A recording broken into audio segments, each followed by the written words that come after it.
Welcome. Welcome to Performance Space New York / PS122. I'm Ana B. Sepúlveda. I'm the Associate Director. Before I give a brief intro for today's program, just sharing, if this is your first time here, welcome. If you've been here before, then welcome back.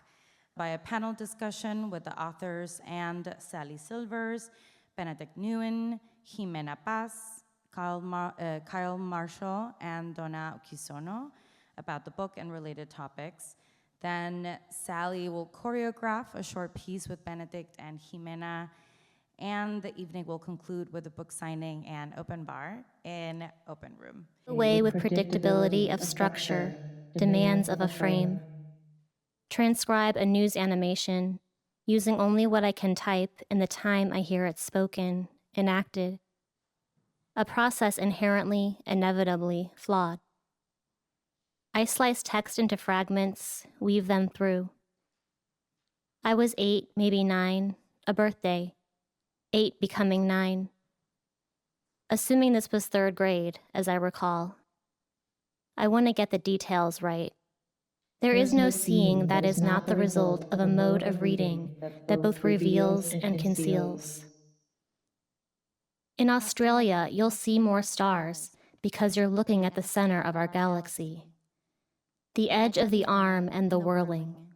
It would be this way. Or would it?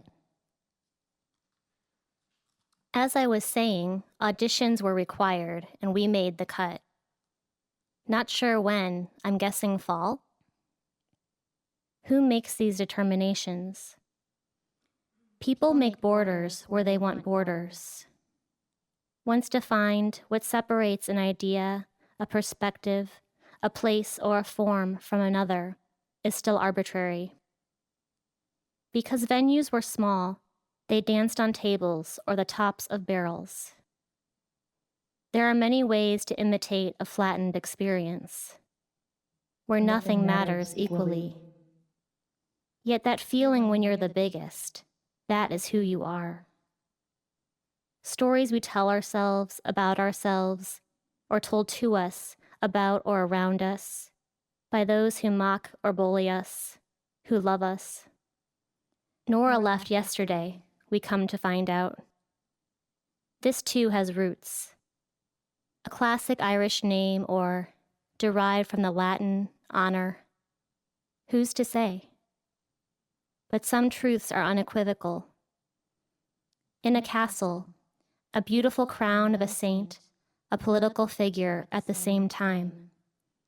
Would this also be the crown of my saint and my king? I don't mean for this piece to be political, but Simone Forti's news animations are. Translating the language of news stories into improvised movements. She might say that's exactly the point. I don't really think she would say that. Now what?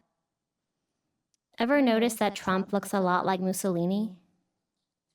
Things that go up might one day fall. On the grid I've made on my back patio, I attempt the steps of the jig. I remember some, but not all the steps. 1, 2, 3, 5. Or is it 1, 2, 4, 5? Should I be ensuring that you, reader, can put together enough elements to get some kind of message?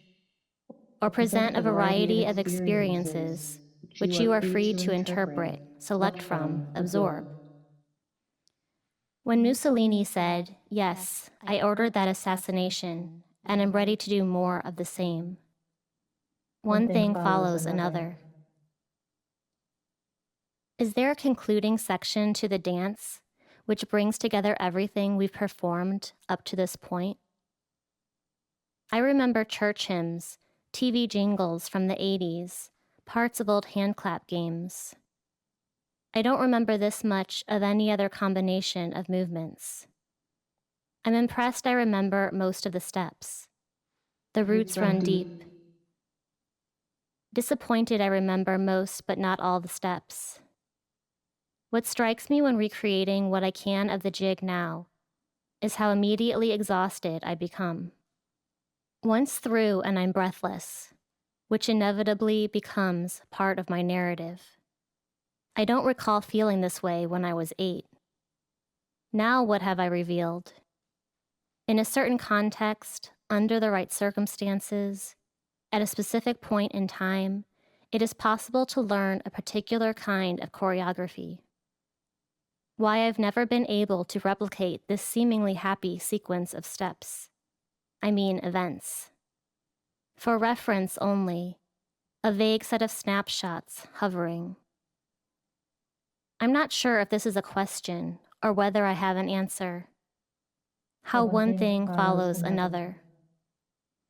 In Italy, every city has its tower, and every family is fighting each other. If I'm being honest, I'm not sure I want to include the young girls die in childbirth, but I'm trying to stay true to this story, which isn't entirely mine. This is where it ends. This is where the story is supposed to end, but this is a bleaker conclusion than I prepared you for, or that my story warrants. How about this? That dancer I met at a bar last year in Portland, which sounds romantic but isn't, said anyone can dance. You just need motivation. In 3rd grade, maybe I was motivated by the prospect of friendship. Remember, one thing follows another. Whenever I'm in doubt, I think of that. But sometimes a dance goes nowhere. Sometimes a person becomes a frenemy or a nemesis. Sometimes we make borders where we want borders, no matter how they shape our narrative. So now what? In samurai movies, when they fly through the air and clash their swords and twirl away, underwater, the beautiful trails following. Thank you.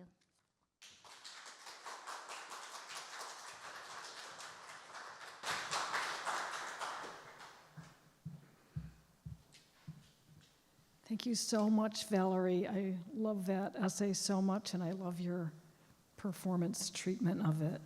I'm Sarah, and I just want to take a moment to thank Anna Bay and Soraya and the entire amazing team here at Performance Space for just taking such good care of us. And thanks to our amazing panelists and performers for joining us today, and thanks to this lovely audience for coming out. I'm going to read from an essay titled Fire and Flood, Enacting Rehearsal as Performance. And it's a series of letters to Yvonne Rainer. And I'm going to read the first two. And here we have it. I'm speaking to you. So I'm going to read the first 2 letters today. Dear Yvonne Rainer, today I guest taught a friend's undergraduate. Wait, can I just stop myself and say the biggest thanks go to Yvonne and Simone Forti, who really are responsible for everything.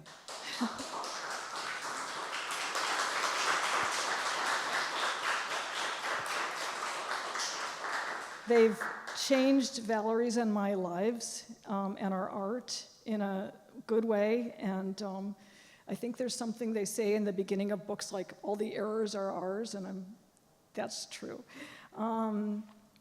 So, dear Yvonne Rainer, today I guest taught a friend's undergraduate creative writing class at the California College of the Arts. The task was to help the students prepare to write their creative nonfiction essays. I employed as a basis an essay I wrote about the relationship between Simone Forti's use of kinesthetic awareness in her dances and my own memories of studying ballet.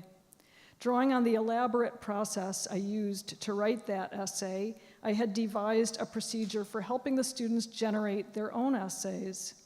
At a brisk clip, they did free writes to prompts, wrote words on slips of paper they folded and gave to others, who shook the slips in paper cups before selecting them for one another, talked through ideas with partners, brainstormed as a group. In the middle of it all, I guided them through Anna Halprin's community building activity. Stand in a circle, say your name and where you live, make a gesture, then we all mirror that back to you. After our 90 minutes together, I invited them to send me their completed essays, then headed back into the atmosphere shaggy with smoke on day 7 of the campfire raging in Butte County. I stood during most of my visit. The tables were high and the chairs ergonomically disastrous. But besides that, standing seemed like an aid to conducting the energy, so that within a short time, I could help a bunch of strangers take a meaningful journey. The session felt theatrical, but not because I was standing, or not entirely. I didn't feel that I was doing a solo act, but rather that everyone in the room was performing our encounter. Maybe I was picking up on the way art students tend to bring a performative quality to life. Even the quiet types are accustomed to peers' antics and displays. Before class, out in the courtyard, I'd watched an impromptu happening. 2 students froze and mirrored each other's flung open arms. A third joined. They all looked at each other expectantly, and then one initiated a wild dance the other 2 mimicked. Moments later, the wild one taught the whole sequence to 2 other friends. So by the time I entered the class, it was obvious the 4 white walls were a set, and we were all there to act our parts. The students were mostly engaged, occasionally laconic. A few were unadorned. Others wore neon pink, orange, and green, which made them look like fruit, or fruit-flavored Halloween candy, sugary and bright. The shaped eyebrows of the girl in the brown t-shirt to my right were boats rocking. I recognized Rocking Boat Girl. She's my dream daughter, the one I forgot to raise, fully formed now, not harmed by my neuroses, or at least not blatantly. What a relief, although I'm not sure I get to take pride. Did the fact that she had boats on her face mean the hoop earrings of the boy across the room were lifesavers?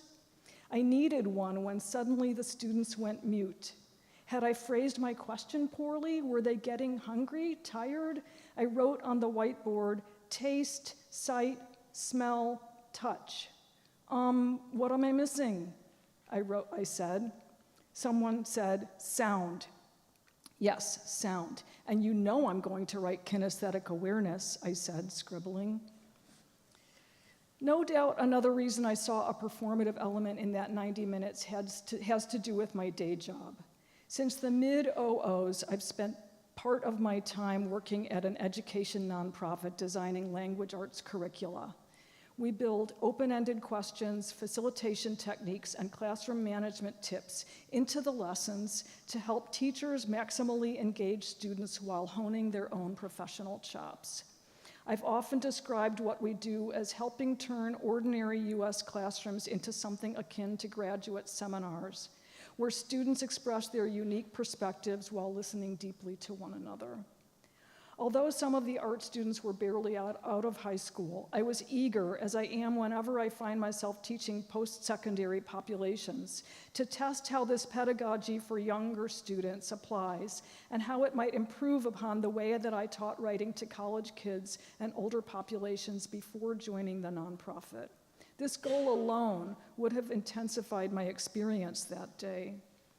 On a more intuitive level, my perception of my time with the students as a performance was also fed by recent reflections on the work you've done to cross the line between preparation for a performance and performance itself.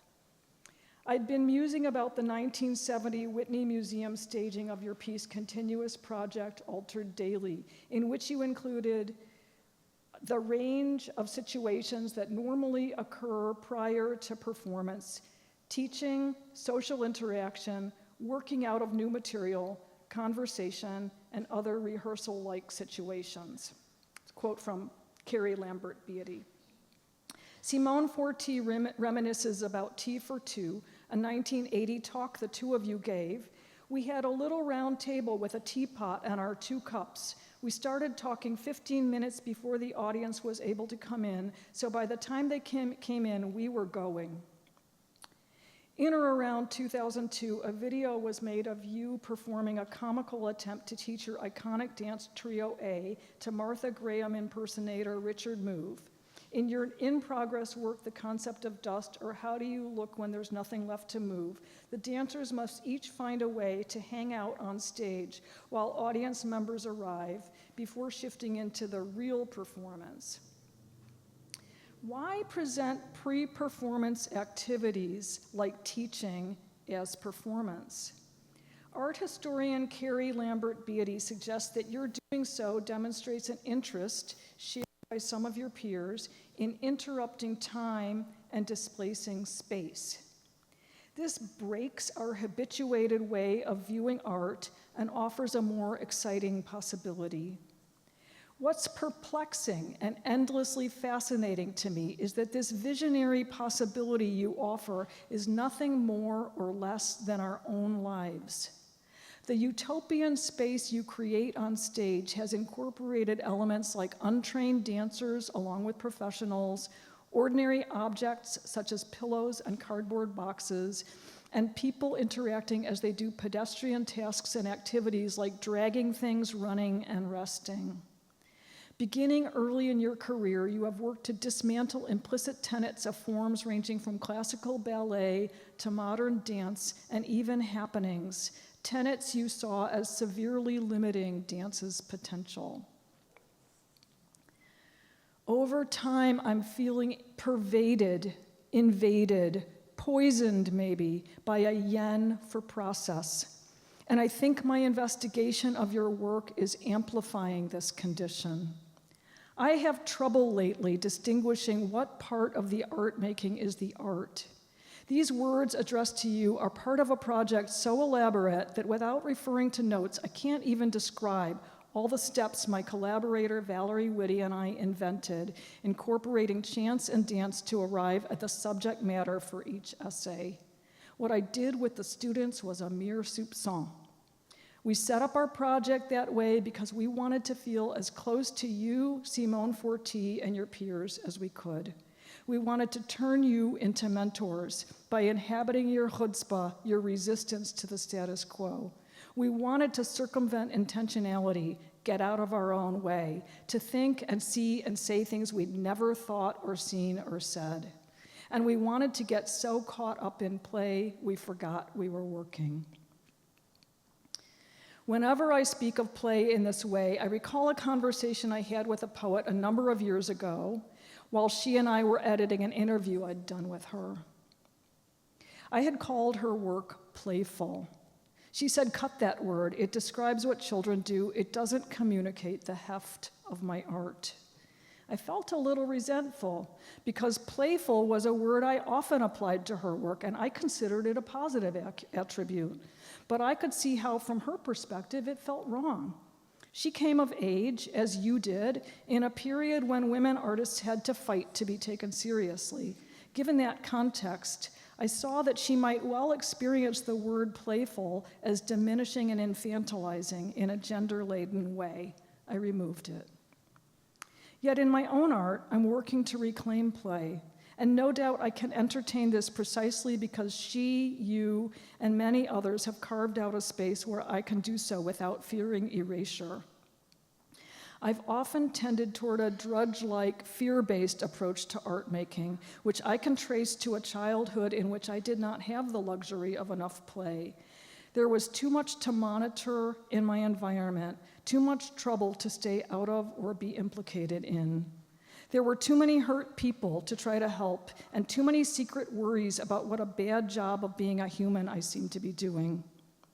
So over time, I turn ever more toward play. Absorption in process rather than concern about outcomes feels like play to me. Messing with received notions of the warm-up versus the finished product feels like play.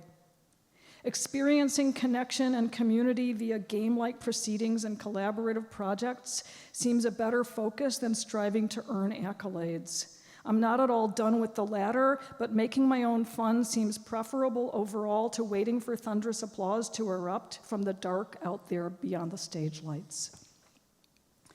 I'm not sure where you stand on the concept of play. You and your peers have dealt a lot with the concept of work, having dancers do ordinary task-like activities. In the concept of dust, I can see both work-like and play-like elements. But after my experience with the poet, I'm cautious about reading the word play into women's art unless they claim it for themselves. At any rate, process is central to both work and play. And given that I'm more focused than ever on process these days, it inevitably dominated my approach with the art students. There's a footnote by Yvonne Rayner. I agree with your assessment of play. Again, I no longer teach Trio A to non-dancers or allow people who have learned it on their own from the 1967 video to perform it if I can help it.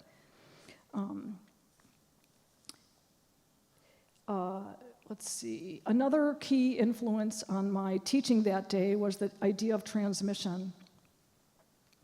Asking an audience, as you have done, to watch as one teaches one's choreography to a group of individuals is a way of asserting the importance of the act of transmission. Such an activity highlights the seriousness of intent, the dedication on both the teachers' and learners' parts, the intimacy required and engendered. You've continued to transmit your work to others over time, notably through the teaching of Trio A to dancers and early on to people who lacked dance training. You've done this through your own teaching and that of a small cadre of dancers you've trained. Catherine Wood points out that this transmission creates a gift economy that in a small but potent way challenges capitalism. Wood notes that these days, you and your appointed teachers receive payment for the teaching, and you receive a royalty whenever Trio A is performed, so it's no longer a pure gift economy. I hear Wood's point, but also reflect that we all live inside a capitalist structure and have to support ourselves. This is such a thorny topic, how we as artists stay true to our values. We all need more intellectual honesty as we figure this out. I'd love to hear how you're navigating capitalism currently, since I know you've done a lot of thinking about this over time. Julia Bryan Wilson, who through comical happenstance found herself shedding her heady art historian persona and not only learning the dance from you, but also performing it, describes a process both humbling. At one point during the class, you asked her, "Do you even know how to run?" and transformative. When I was preparing for and then teaching the art students, it felt like a transmission too. Having devised a procedure for generating essays based on my experience as an experimental poet and pedagogue, as well as other artists' use of chance operations, I was sharing that procedure in condensed form. The brisk set of paces I walked the students through was intended to defamiliarize writing, activating new ways of being and seeing. It might seem like I thought of the students as racehorses or marionettes, but the steps I taught were intended as an offering to artists in training, a choreography they might choose over time to incorporate pieces of or to reject whole cloth. Something was happening that was more than just preparing them to write their essays, a kind of performance for which they will receive louder or softer applause in the form of a grade. It was a gift economy, a sharing that was in and of itself, for me, the thing. None of this is what I had planned to write. I'd intended to describe a performance collaborative I participated in some years ago called Dish, but perhaps we can take a breath before that happens, since breathing is one of the things we share. Yours, Sarah. Dear Yvonne, I'm home in my study writing this, as safe as anyone can be these days, yet something in me is terrified. I want to smother that feeling by trimming my nails or attacking dust bunnies or eating chocolate or roaming the internet looking for a reflection of myself. I'm putting myself on the line here, claiming that this is an essay which implies some kind of coherence while wanting to sprawl into my associational poet mind. I'm trying to tell myself that the epistolary form is capacious enough to hold all this. But the letter form introduces another vulnerability, that of addressing you directly. What if you are bored or irritated by what I write, or worse, feel misrepresented? What if I'm perceived as self-aggrandizing by framing this as a kind of correspondence with you, even if one-sided? Of course, I could end up deleting this self-exposing admission or anything else I write here. No one would be the wiser. But it seems to me that the challenge of this essay is to take up the invitation you gave and keep giving, to trust that the pre-work can be part of the final piece, to claim that the process of making art can at times be the art, to find a way to welcome the messy and the vulnerable. I have no intention of abandoning the recursiveness and editability of the writing process. That particular aspect of the complex relationship to time that print inhabits is one of writing's greatest gifts. But at the same time, I want to lean into the way live performance marks time. Or rather, I want to lean into your and your peers' revolutionary experiments with the traditional configurations of performance time in a way that reveals the ordinary, flawed, constantly morphing beauty of us. These characters manifesting on the page are dancers who don't know the difference between rehearsal and performance. If someone told them it will all be a rehearsal forever, they would nod and continue their combinations. If someone said it's a performance from the word go, they would wipe the sweat from their foreheads and keep moving. Regards, Sarah.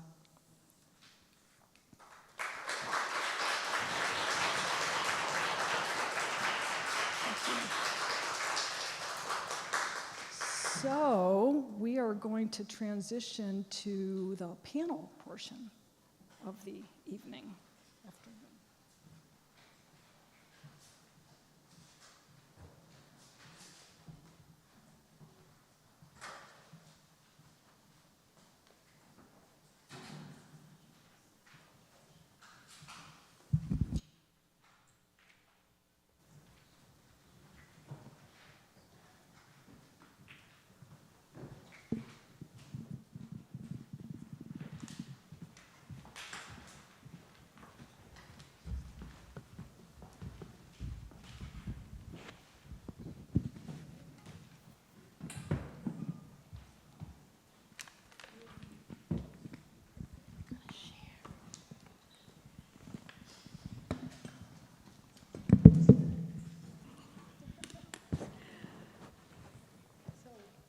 Free-flowing conversations can happen.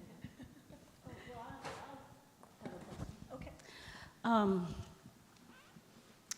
It seems like your book is kind of a model for people to come at creativity for themselves by using different forms that they're not even that associated with, like dance, and a way to cross that with what their main preoccupation is.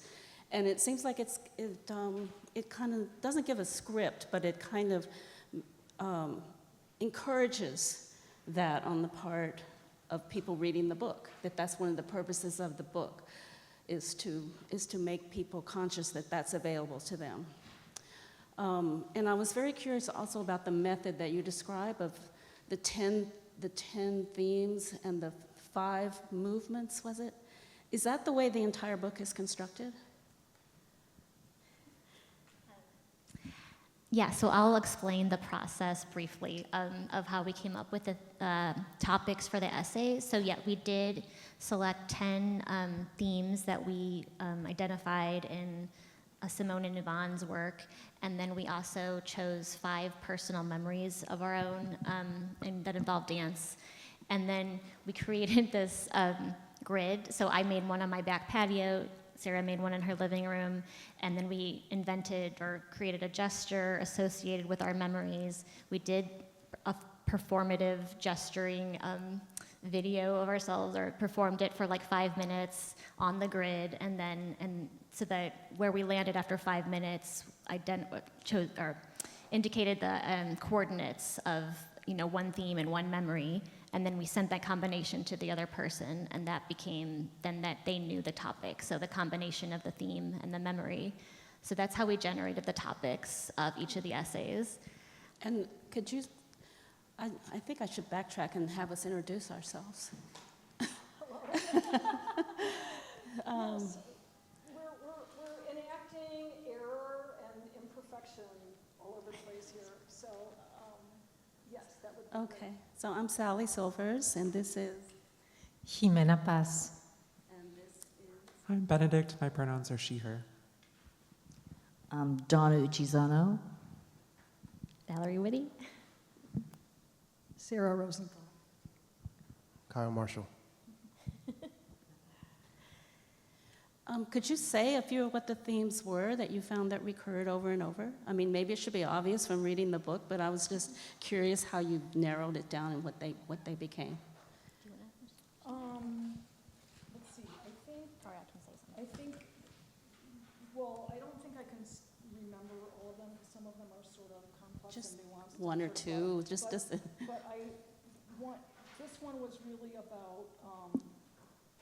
This one was really about enacting rehearsal as performance and what that can do, why you would do that. Okay. Some of the others were like resistance to narrative, emphasis on process, natural movement and play. Yeah, I think they're each embedded in the essays, but I did also want to address the first part of your, what you were speaking to. Nothing makes me happier than helping other people want to be creative. I really like that. I mean, I like creating, and I like helping other people generate whatever's in them to create. And so if the book has that effect, that's a really good outcome to me. I love it when I read somebody that makes me want to go write or makes me want to go move. And I hope that other people feel that way. I think that Val and I jumped off multiple cliffs kind of at the same time. I mean, we engaged a really rich realm, like just digging into the work of these panelists, sitting with here, it's in addition to Yvonne and Simone's work in depth, these are incredible realms. Each one of you has so much going on. Each one of you has your own complex lineages and associations and collaborations and your own ways of engaging other media and I, if I have several lifetimes, I'll write books about every one of you. And so we dove into that world, the world of dance. It is so complex. We also really pushed ourselves formally in other ways. We're poets, and we don't know what we're doing writing essays. We just decided to write essays. And it's really good that we didn't know the rules of writing a good essay, because we were free to mess around, and we were free to actively try to pull things across from performance and dance, and from our poetry experience into the essay form, and I think that gave us a lot of room. And so I think that is also something that in a way you could say we stand for is being inexpert, unexpert at what we're doing in order to discover and offer something unexpected.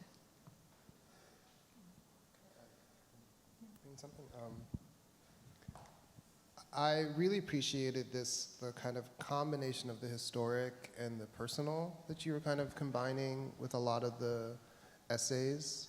And I think postmodernism is often seen as kind of an avoidance of the person, but I think there was an interesting examination of that, and I'm really curious about that balance that you did of both offering some personal information about their lives and some of their upbringing, which I didn't have any information about, which was really helpful, but also your own personal stories and about dance and Pippin, and I just think I was really lovely. Pippin also changed my life when I was a young dancer. Yeah, as one of the first musicals I saw, and I was like, ooh, musicals can be strange.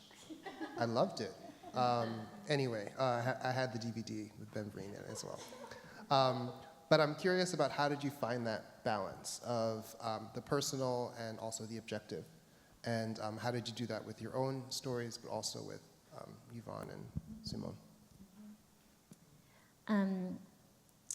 I think something that really I connected with Simone in particular was some of her work. She talked about and explored ways to address the personal, but in an indirect way that in some ways is actually a little bit obfuscating something that she had gone through to make it, I don't know, I guess less like purely autobiographical and sentimental. And so she has works like Cloths, where she had a dream that the person she was with no longer wanted to see her, and she translated that into this really experimental, abstract form.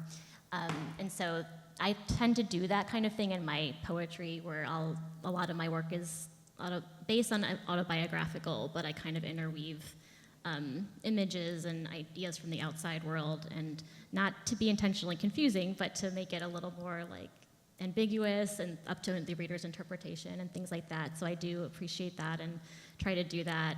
The Pippin essay is actually, which is it's an essay about my experience auditioning for the musical Pippin in high school and doing like a tragically terrible job of doing so, and how it's still very mortifying to me actually thinking about it.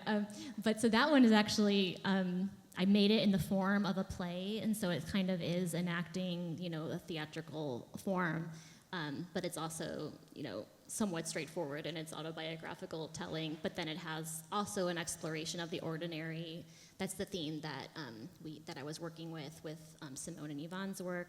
So that whole exploration of ordinary movement, and that if you know the play, it's about being Pippin's desire to be extraordinary, and so it's like, is that? But then at the end, it's like he seems to become content with maybe just having like a more ordinary life. So that's the exploration of that as well. So yeah, I just find that kind of technique of like blending the personal and things from the outside and making it a little more, I don't know, taking the story out in a way, making it a little more intriguing and mysterious is just like something that appeals to me. I don't know if anyone else has. I actually felt like what was interesting is that you were doing it in a different way in what you read, because the way you set up the one, I don't remember the name of the one with the Pippin, the first reading. What is the name of that one?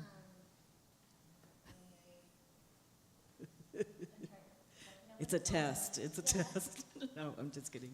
But what was interesting is because you set it up as ordinary movements, right? When you set it up like a play, but yet when you were going from one character to another, it was jumping around. It wasn't straight narrative. Yes, it wasn't linear, and so you had this, and so this idea of like, it's like, oh, she keeps dispersing things in her autobiography, like in her own personal, and then and so what was interesting, and just as a side note, I actually liked hearing your reading rather than reading it. I was like, oh, that's actually, yeah, no, it actually sounds better read than me reading. That's a side note. Because when I saw that you were gonna read yours, I said, oh, this is gonna be interesting, and because the reason, and I'm relating it back to the ordinary writing, is that you had, and I didn't know how she had it. Was she had it written, and then she had these italicized sentences, and so I thought, oh, but she's interdispersing again, in like I had seen in ordinary. So it was like, what is this? I thought, oh, these sentences that are italicized, they must have special meaning. And so I thought, okay, and so at the very, and then I go, oh, I had recognized some, like when I saw the one thing follows another, I knew, oh, that is what Yvonne had said about Simone's work. I go, oh, so the italicized is probably quotes. And when I saw that, and so I said, oh, that's interesting. Then I thought, I assumed it was quotes from Simone and Yvonne. And then later on, you get to the end and you write that these were quotes from many different people. It wasn't just, and so when I thought I go, how's she going to read this? Because they're not going to see the quotes. And maybe this is better read than, you know. But then I go, oh, that's how she's dealing with it. But what I did was I pulled out, like I go, okay, I want to see what this looks like with just all the italicized sentences. And I thought, what is interesting is because you were, it was concentrating on Simone, this idea that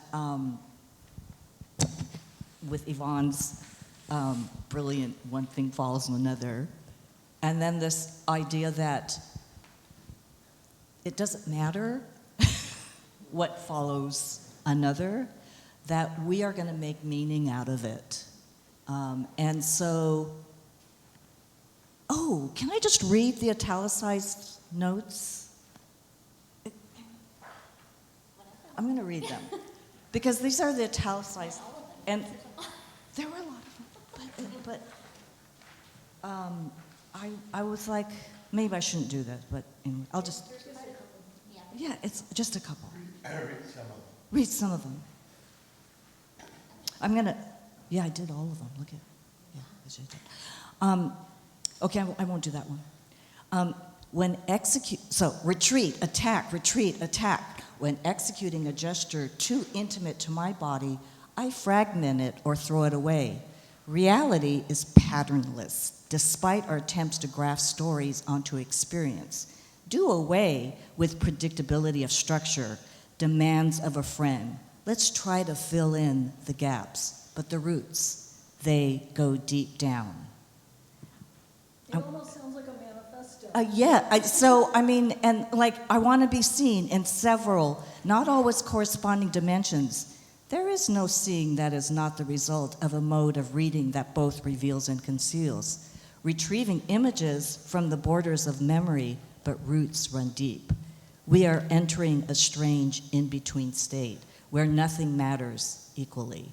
Like, I'm like, oh my gosh, like if someone read that, you would like connect them just because it feels like we have a need for meaning. We have a need for making, so I thought, oh, how appropriate to have, like, it has meaning this way, and then you take out all of your personal, and it has meaning this way. And it seemed a really appropriate way of addressing this. Well, go ahead, Valerie. I just quickly wanted to say in the audio recording, all the parts that you mentioned that are italicized were the ones that you heard doubled up. The audio was like 2 vocal tracks. So those are like obviously not the ones about my Irish dancing. And the other thing about what I loved is Yvonne's responses were gold and gems. And how, thank you, Yvonne, that was just beautiful. And then how you were very honest about, oh, we had to rewrite this because we got it wrong. And that was really interesting I'm so glad that you kept that in. I thought that was really brilliant. I really appreciate that you appreciated that. And we were so fortunate that Yvonne wanted to play/work with us on that and bring her voice directly into the book in that way so that it's a dialogue, which it should be, right? I feel like what I'm hearing from Sally and Kyle and Donna, there's probably many ways to connect what you've foregrounded already, but one of the things I'm hearing is the very complex relationship we establish with our audience slash, performative audience, readership, whatever it is, whatever the medium is.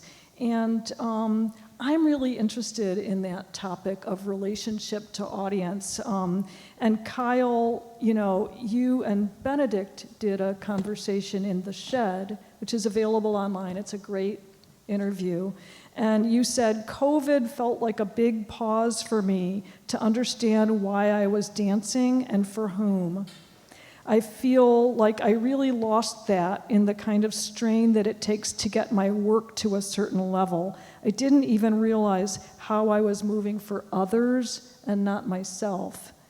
And, I feel that Simone and Yvonne did so much really courageous, innovative work, and their peers, in kind of interrupting the outward-facing, audience-pleasing nature of dance up until that time. Trio A is a brilliant example of that. And I think their radical stance seems really important in terms of giving room to those of us who come after in any discipline to think about that and make choices for ourselves about that. At the same time, there's ways that we want to stay connected with our audience, right? I mean, we might be getting fiscal support from having audiences for our work, at least unless you're experimental poet. And it's a feedback loop. It can be an energy-giving feedback loop. So I'm really interested in hearing from the performance-based people here how you relate with this tension of dancing for yourself and dancing for others. It's so acutely foregrounded in the field of dance, where you're moving your body in front of other people, and just sort of that whole idea of performance. Really interested in hearing how you're navigating that. Sort of, how do you please yourself? And how do you give to, connect with, receive from an audience? Just anything you're thinking about that would be super interesting to me.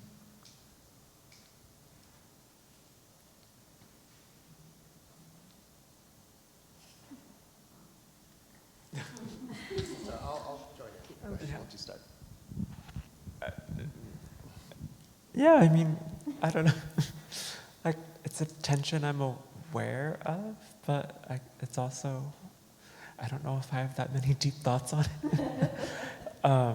I guess I can say when I first started dancing, giant air quotes, professionally, and like was entangling my relationship to dance with capital and capitalism and employment, ginormous scare quotes there too.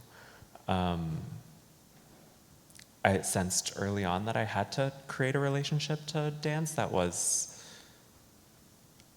more scare quotes outside of capital, and like find a rhythm and a practice that was for me. I can only speak in scare quotes today, apparently. And I think doing that has like helped me sustain my relationship to also dancing for pay. Yeah, I think it's complicated and ongoing. I mean, I really do appreciate that time period in dance, and we learn about it and study it so much because of the radical choices that they made and the new avenues they offered in ways that people see dance, where they see dance, spaces. I mean, taking it outside of the theater and putting it in the gallery space, or outdoors, or in living rooms. When I first came to New York, I started making dances in my living room. And that's where things kind of started, and that's where it exists for a lot of folks still.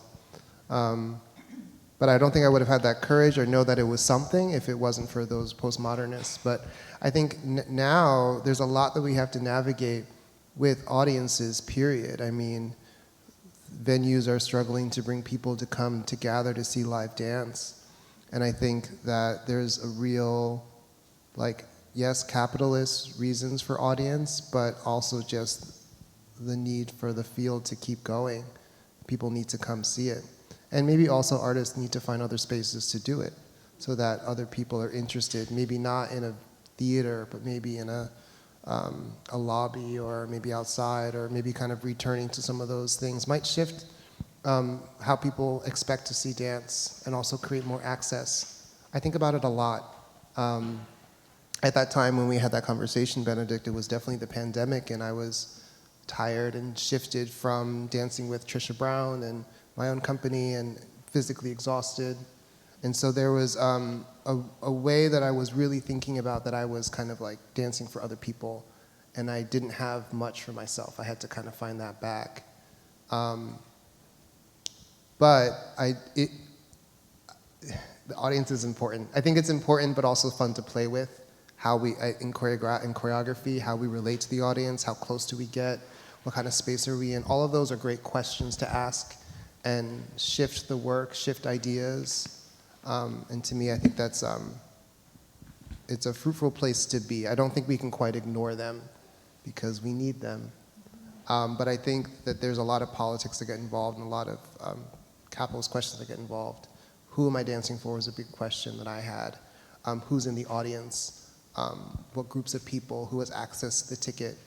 When we go on tour, we do a lot of work to try and provide space for people to come in to see the work, which is maybe not fully what a presenter might want, but it's important to give people the space to see it. Because I think once people see it, they get excited by it. And so you have to kind of put it in their face sometimes. First of all, thank you. I feel incredibly indebted to people like Yvonne and Simone, in that I am, and I acknowledge that I am part of the postmodern, that's not a very good word for it, but postmodern lineage, and that those people like Yvonne and Simone completely blew open the waters so that we could do anything we wanted. And that is huge. And so with that, though, is a huge responsibility of like, and what is that you want to do? And I think that maybe the question isn't that that we are we dancing for others, or are we dancing for, I don't see them as separate. I see them as, I mean, I'm improvising dancing all the time, whether there's someone watching or not. And I feel like, I think that we all are collaborating. I feel like we're collaborating with the audience in a way. And I think we're able to collaborate with them because of people like Yvonne and Simone. And I think that we are at a place where that Kyle's talking about, like, who is this for, and what are we doing, and who cares? I have, like, so I'm doing this practice, and I started this 10 years ago, and it still feels like it's in its infancy, and it's, I ask, like, if you were to dedicate a dance to someone, who would that person be?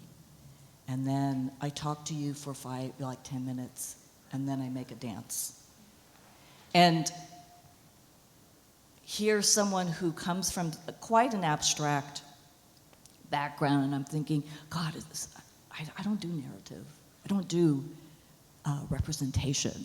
And so how do I take this idea of what I have about myself, and I always say it's not about the person. I mean, we have this, but I'm like trying to kind of like let it just stream in me and have this idea like that our body, our archive, can archive, and that what's happening is that it's kind of that they're choreographing with me, and what was interesting is that within that,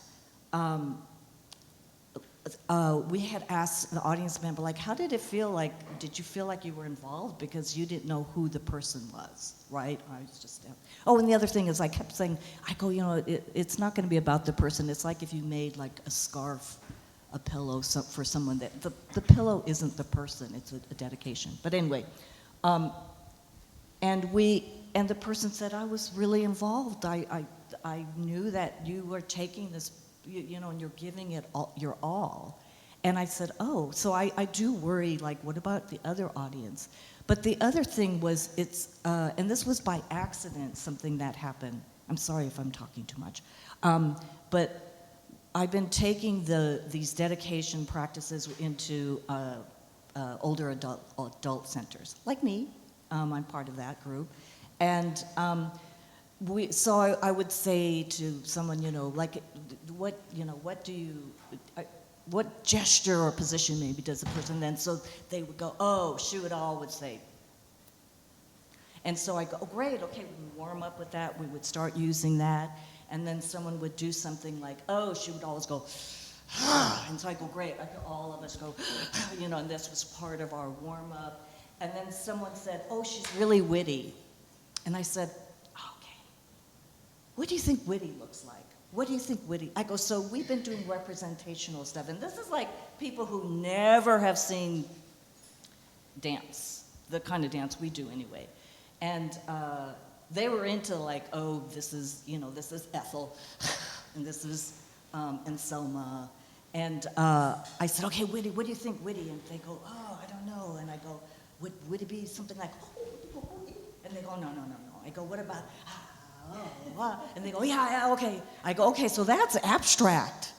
That's abstract. We're abstracting witty. Like, and they go, what? I go, that's abstract. So we do like something, I go, okay, so let's do something representational. Let's do something abstract. And so and then we would go up and we'd do something, and one woman goes, I'm seeing some abstract. I'm seeing some abstract. And then this other woman goes, I saw it first. I just didn't say anything. And so we would be dancing. They go, I'm seeing some abstract. Okay, no, that's not abstract. No, is that abstract? And I was thinking, oh, by accident, I'm like kind of teaching them how to look at what I do. And so, I don't know, I was just trying to address like this idea of like, how do I love that. It almost feels like those postmodern experiments of like the dancer or the non-dancer engaged in the activity, and that is the thing. But like level 2, like the audience is interacting and engaging, and that is the thing as well. That's lovely. I like the idea of competitive abstraction. Yeah, we were sitting in a circle, and she's like, I saw that first. No, I thought that. I thought, oh my gosh, they're competing about abstract. So I remember the dedication. I did that with you, and I dedicated to my grandmother. And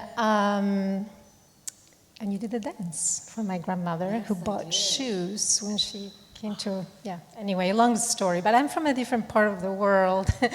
And I had other dance reference in Argentina, in South America.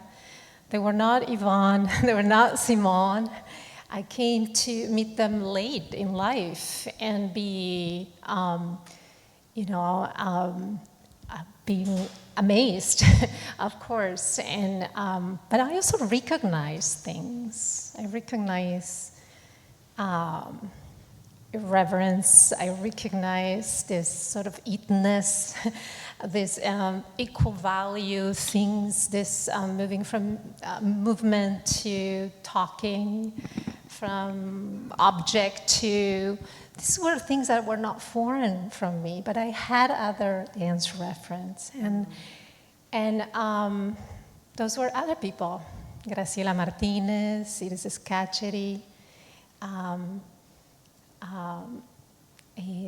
so many people, Aurelia Chillemi.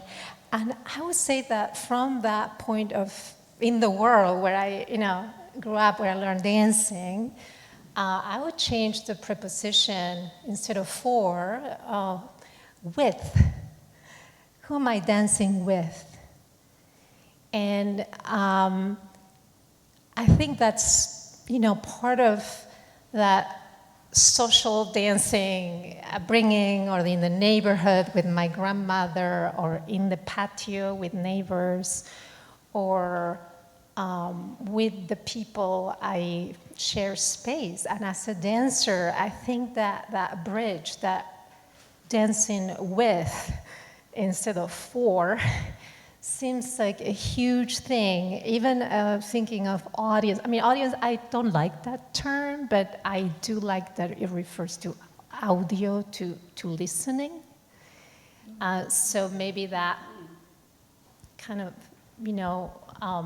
with the audience, with the people who are listening, with each other. So that seems something that, and I have a funny story, because when I was 6 years old, somehow I ended some health issues up. So I ended in dance because of, I was dancing, but also some health stuff. And I don't know, there was something about the instructioning that made me very nervous. And I remember we had this performance, and it was a dark space, a theater, and suddenly nobody seemed, I was like, my God, I'm liberated from the teacher, from this fear, and nobody's here. I literally thought, I was 6 years old, that nobody was watching. And I found that extremely liberating. When the lights went up, I saw these people, I was surprised. And I was, oh. But my personal relation to audience or performing, it has to do also with these people who disappear. I disappear too. It's almost like a appearing, disappearing, and I had a teacher, Iris Scaccheri, who also was doing very experimental dance, in the 50s, 58s, 60s, same time. No connection, but maybe that would be an interesting dialogue, across other cultures. So that said to me once, well, if you're a dancer, if you can dance for a tree. And something really beautiful about this thing beyond us humans,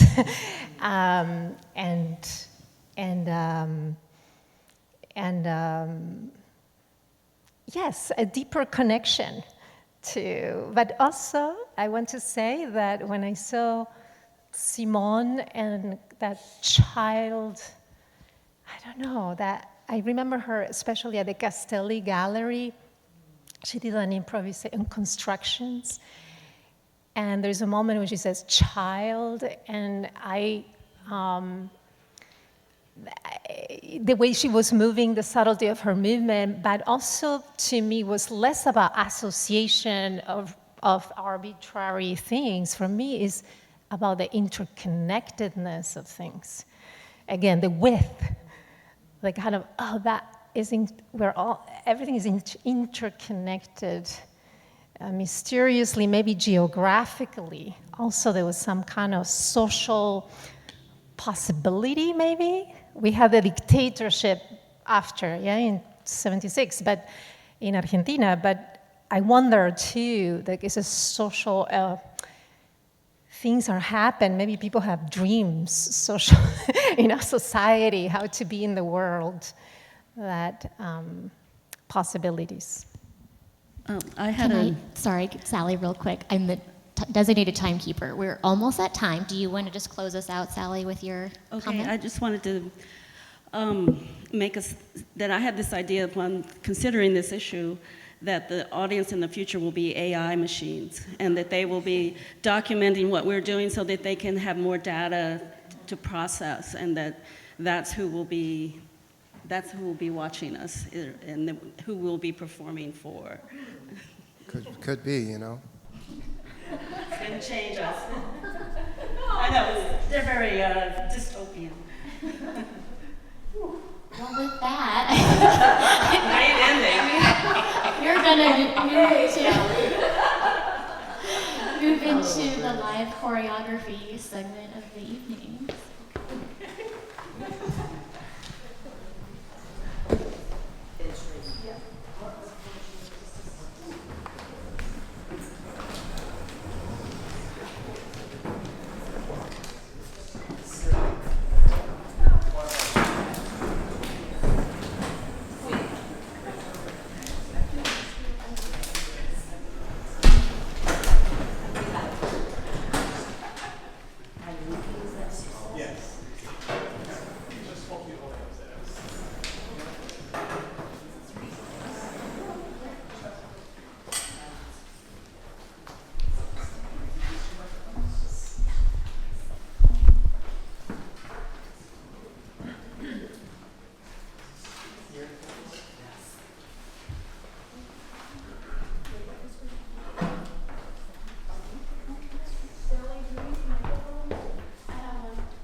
I'm going to make a score for the panel, the remaining panel, that they're going to enact. They're going to rehearse among themselves. I'll help them give some possibilities, and I'm also going to try to coordinate that somewhat with a small section of the dance. I'm going to start on the spot right now with these two wonderful dancers, one of whom I've never worked with before, Jimena, and with Benedict, who has been in my last 3 pieces, so I'm very familiar with her in a different way. But I'm going to start something new that I haven't discussed what I'm going to do with them, and I'm not even sure I know what I'm going to do myself. So, the first thing I'm asking them to do is to make a bookmark that can go with the book. They're going to draw a doodle or an image or anything. I have three of these bookmarks for each of them. And I have a marker. You can pass the markers around. They're different colors. Okay. 1, 2, 3. So that's the first part. And then once I get started with the dance, I'll come back and we'll talk about the other actions. Okay. Oh, here's your dance.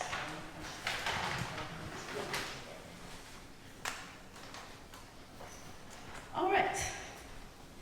So this is going to be a kind of problematizing of walking and pedestrian movement. So I'm going to try to make it situated in the kind of sci-fi situation. As if these two people have just landed on a planet, but they come from different planets. And I'm going to start, Benedict, start over there, and Jimena, you start up there in that corner.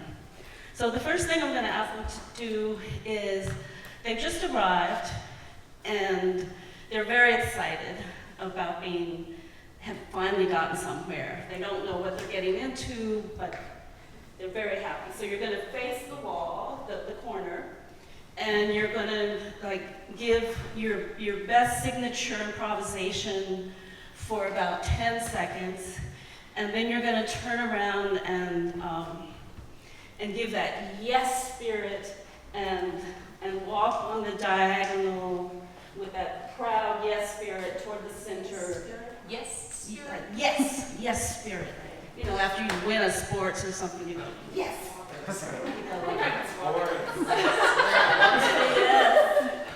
You've won your capability of getting to this planet.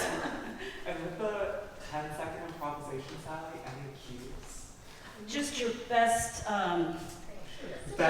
just your signature, best. something that you think could be a possible signature of the way you move.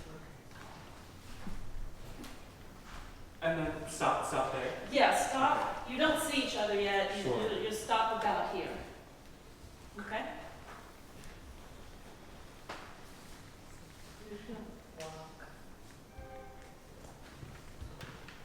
Okay, and go.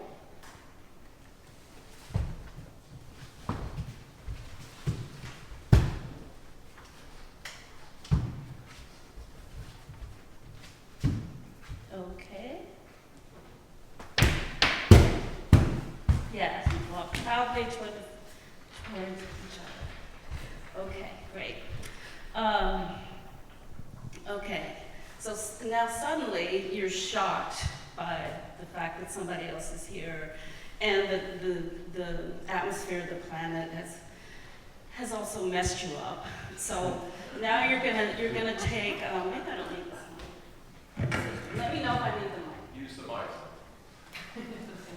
Okay, so you're gonna take like 4 steps, but you don't know how to walk anymore. You don't remember that it's your feet that it takes to walk.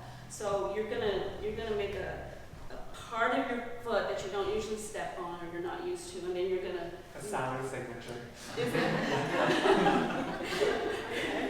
and then you're going to, make a character or an expression of taking that step, and then you'll take another step, and it'll find a new character, and then another step, and you'll find 4 steps.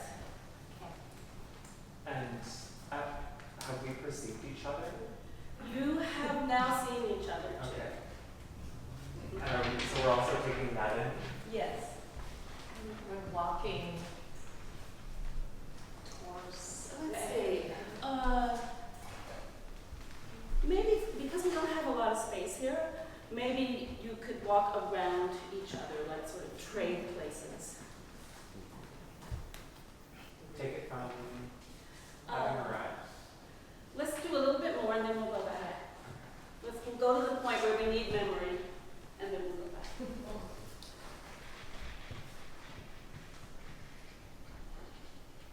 Okay. Let's do this part. Let's try this. Okay. Let's try the 4 steps.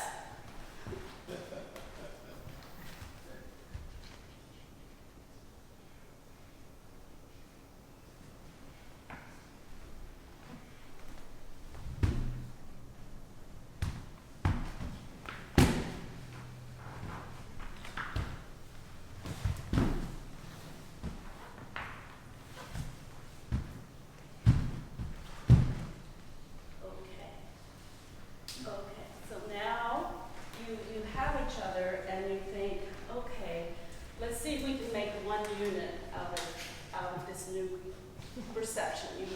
You're happy somebody else is there, but you need to, and now you're going to try to make something that involves the 2 of you. So I imagine this kind of support with where one person. So it's a 3-legged thing.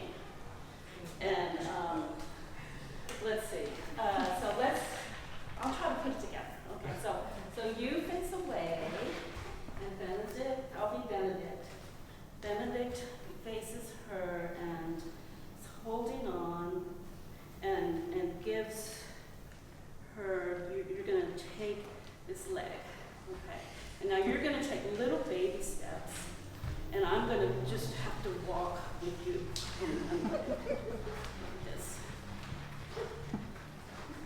Okay? And now let me be you. Okay, so let's see, what were you doing? Okay, so now, now I want to be the 1 leg of this 3 thing. So now I'm going to switch here, and be back to back, and hold on here maybe. And I'm going to lift my own leg. And Benedict is going to maybe head a little off the stage. So, oh no, I think it would be easier to go sideways back. Okay, so let's go sideways. So let's save right first? Yeah. Okay. Okay, so now can you try that? Oh, I forgot to ask Ashley to give me. I was on it. You have about 3 more minutes. 2? 3. 3? Oh, boy, I didn't get anywhere. Wait, Okay. from the beginning first. You're facing that way? Yes. And then I Yes. Okay, so while they're working that out. Okay, so I have this idea now that you're sitting and you've done now this is the task record. You have to deal with all your stuff. Okay, so you put the stuff where Oh, yeah. you need to, and you're going to hold your pen. And I was thinking in unison you would do 10 times, tick, tick. One cycle is a tick and a top. 2, 3, 4. Then you're going to get up and go behind your chair, and you probably need a little more space, because then you're going to go in unison again, tick, tick, like that with your chairs. And then what was the? Oh, okay. Yes, I'm not going to say that one out loud. Okay. Yeah. Okay. 20 seconds. Meaningless sounds, and that's self-explanatory. I don't know that these chairs are Yeah, safe, so you will do the other one. Okay, is that self-explanatory, the next one? Yeah, you remember that incident with Khrushchev?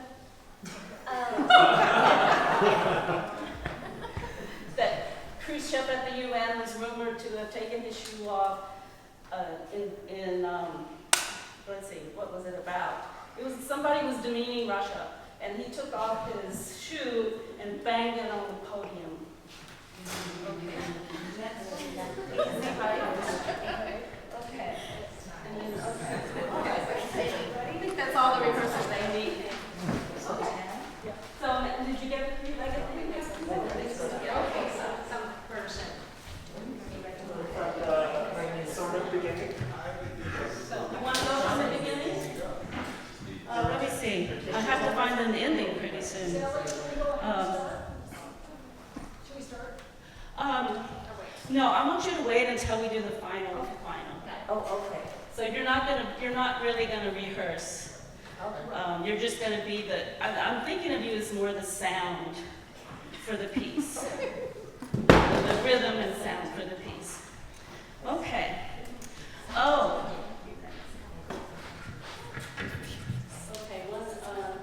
Okay, can we mark through it so it's quick but don't waste a lot of time? Okay. So ready and go.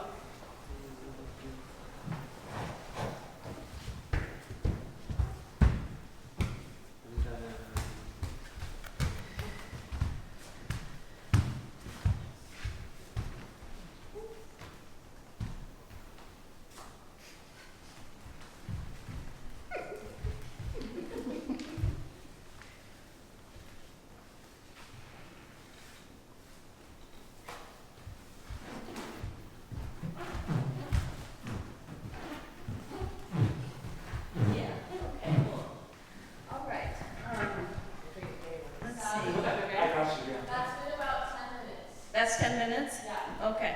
I'm going to go for 5 more and then we'll show it. Cool. All right. Let's see. The next one I think will take too long to work out because that's the way I am. I spend way too much time trying to think of what this is. So you,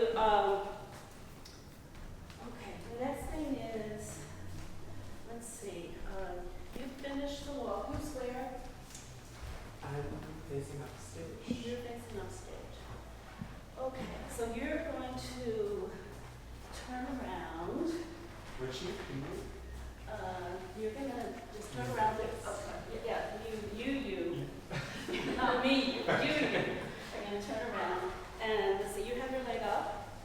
You're just going to drop forward and then back up and have your arms. Oh, no, let's do this. It's less scarecrowy. To use the word of the day. And you're going to be in a kind of plie, and you're going to come behind her and reach over and breastbone and hip, and then you're going to plie together. You're going to try to elevate her. So let's plie together, and then Oh, like the full leg? yeah. Contact, touch, okay? Yes. I hope so. I already did it. Where's the thing? And wait, maybe lean into my hand a bit more. And Keep trying. Maybe this will be what it is. The trying lift. maybe, yeah, leaning back. Oh, What? yeah, maybe if you look up and, okay. So you use, and maybe, let's see, you could use your arms too.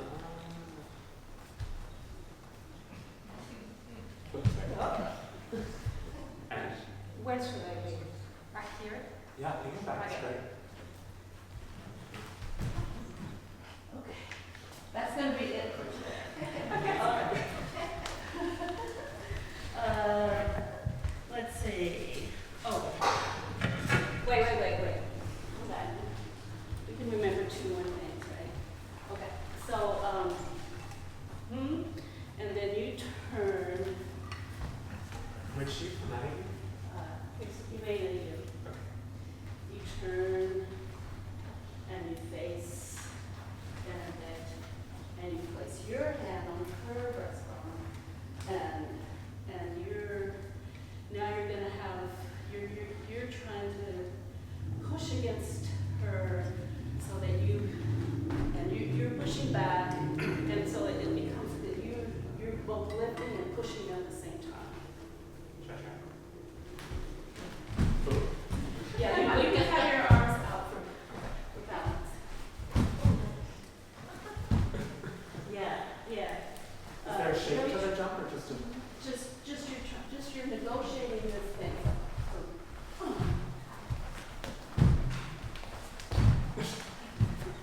Yeah. Like that. Okay. Let me see if I can get one grand finale thing here.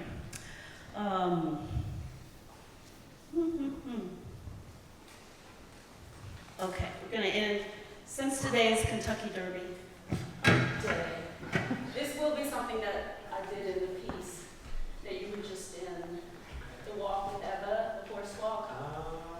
So we tried to analyze the way horses walk, and it turns out that the horses walk the back left first, then the front right, then the back right, and then the front right.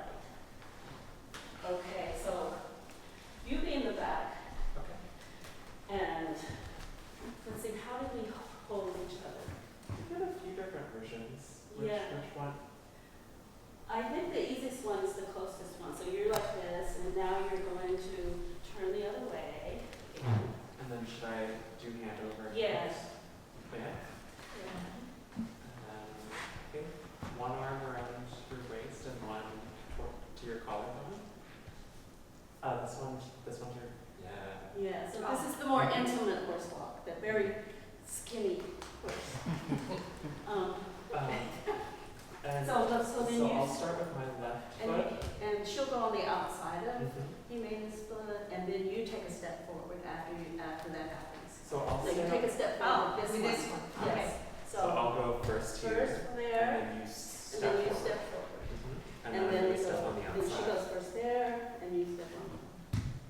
And we use that to go off. Okay? Okay. Let's do a brief walkthrough, and then we'll do the whole thing. Oh, and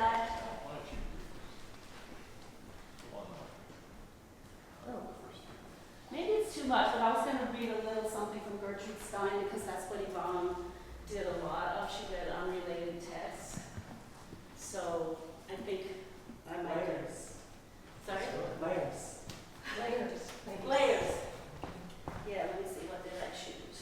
Okay. All right. So let's do a walkthrough, a mark-through, and then we'll do the final. A shorter version? Very short. Okay. So 10 seconds. Okay. You can smile during the yes. You're very proud. Yeah. Okay. 1, 2, 3, 4. Approximately.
a cousin, a spectacle, and nothing strange, a single hurt color and an arrangement in a system to pointing.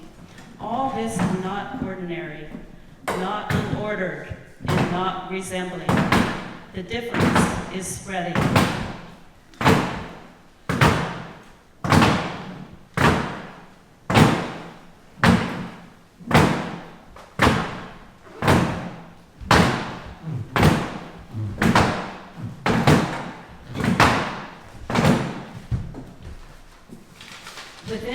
Within the cut and slender joint alone, with sudden equals and no more than 3. 2 in the center makes 2 one side. If the elbow is long and it is filled, so then the best example is all together. The kind of show is made by squeezing.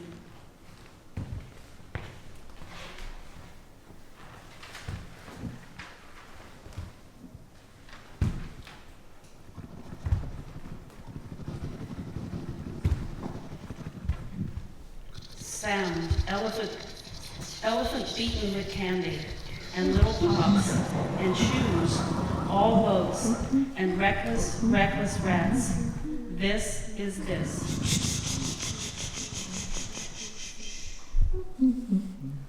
The end.